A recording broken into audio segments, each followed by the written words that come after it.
Mata upu e ono se furulima. O le fina u vale o le nu una whaati ngai nei nai I lātou. O le manuia tele o le a maua. Ua ufaalongo atu ye na le fesili mai. Ua maua ue I lātou na le sa ili mai I a te au. Na ufai atu I le nu una le ingoa I lātou I lo uingoa. Whaauta o au le nei. Ua ufaaloalo atu o ulima ia so umai le nu fina u vale. O e sa vavali le ala I lelelei. E tusa mo lātou lava manatu. O le nu e whaono ono mai pia lava ia te au ia uluma. O loo lātou whaitau langa I whaato anga, ma lātou whaamu mea manongi I lunga o maao mea. Wa lātou nonofo I tuunga mau, wa ato o le pō, o iai I lātou I mea lilo. Wa lātou a ai tu whaanga o puaa. O le sua foi o mea leanga, wa ia lātou I puia. O e whaiane, alu ese oi. A wa e te whaalatalata mai I a te au. A wa e siliona pa ia o au I a te oi. O I lātou via o le asu I lo uisu. O le afie mu I aso uma. Whaauta, ua tūsia le upu I uluma. O te le whaalolongo. Ai peitai, o te taui atu. O te taui atu lava I o lātou whatawhata. O a outou a mio leanga, whaatasi ma le a mio leanga a outou tama. Ua whetalai mai ai Jehova. O I lātou e na whaamuina mea manongi I lunga o maunga. Ma lātou whaiwhaia au I lunga o mea maualulunga. O te fuatia atu fo I a lātou a mionga na mua I o lātou whatawhata. O lo whapeo na whetalai mai o Jehova. E pe ona maua o le sua vine, le fui vine. O na lātou whaiane lea. A wale wha mauina, a wao lo I aile manuia. E whapeo na o whaia ona o au auna. E le wha mauina I lātou uma. O te whaatupuina fo I le whanau ia Iakopo, ma ia Iuta fo I le na te whaimona o umaunga. O e na filifilia ia u lātou te whaia mo lātou. O au na fo I lātou te nono fo ai. E whaia sa rona maloto a o lafu mamoe. Ma le vanu o a kori. E whaia le ma mea ta o toai lafu manu. Ma lo unu uena sa ili mai I a te au. Au o tou e la foa I a Jehova. Ma whaangalo ngalo I lo umaunga pa ia. O e lau le ai mo kato. Ma whaantumu le taulanga I mea inu mo meni. O te whatawina atu o tou mo le pelu. Tau te puno no umalava ia fasia. A wana o vala au. Au tou le tali mai. Na o whaiantu. Au tou le whaalongo mai.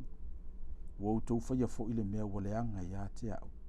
Au tou filifilia le mea u te le fia iai. O le mea lea. O lo whapeo na whetalai mai ai o lea li o Jehova. Whauta mai. E a ai au auna.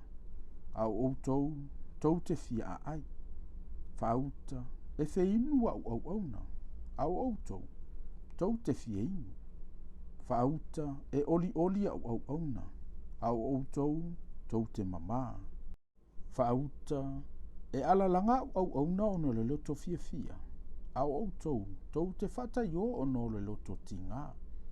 Mau tou yo ono le loto momomo. E tu fo yo o tou ingoa.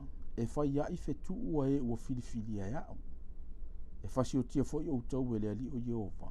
A e whai ingoa e yo ana au na I se tasi ingoa. O le whaamanuia o ia I le nuu na te whaamanuia o ia te ia I le atua e whaamaoni. Ma le na te tauto I le nuu. E tauto o ia I le atua e whaamaoni. A wā ua ngalo mua I puapua ngā. A wā fo I ua lilo ia mea ia te au. A wā whaauta mai. O te whaiale langi fōu ma le lalo langi fōu. E le toi manatua mea na mua. E le alua e fo I le loto. Ai peitai. I au tau oli ma fia e whaavavau I le mea u te whaia. A wā whaauta. O te whaia Jerusalema ma wha fia.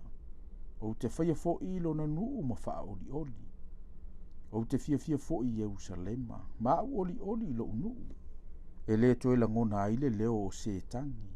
ma le leo se alanga.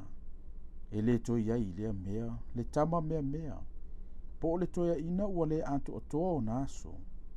A wae oti le tau lea ua se lau na tausanga. A o le ua ngasala ua se lau na tausanga. E fetu ina o ia. Latou te whaia fale, ma latou mauai. Latou te tutoto vini, ma latou a ai o latou fua. Latou te le whai fale ina ia mauai nisi. Latou te le toto ina ia ai nisi. A wae pe o aso le la au aso o lo unuu.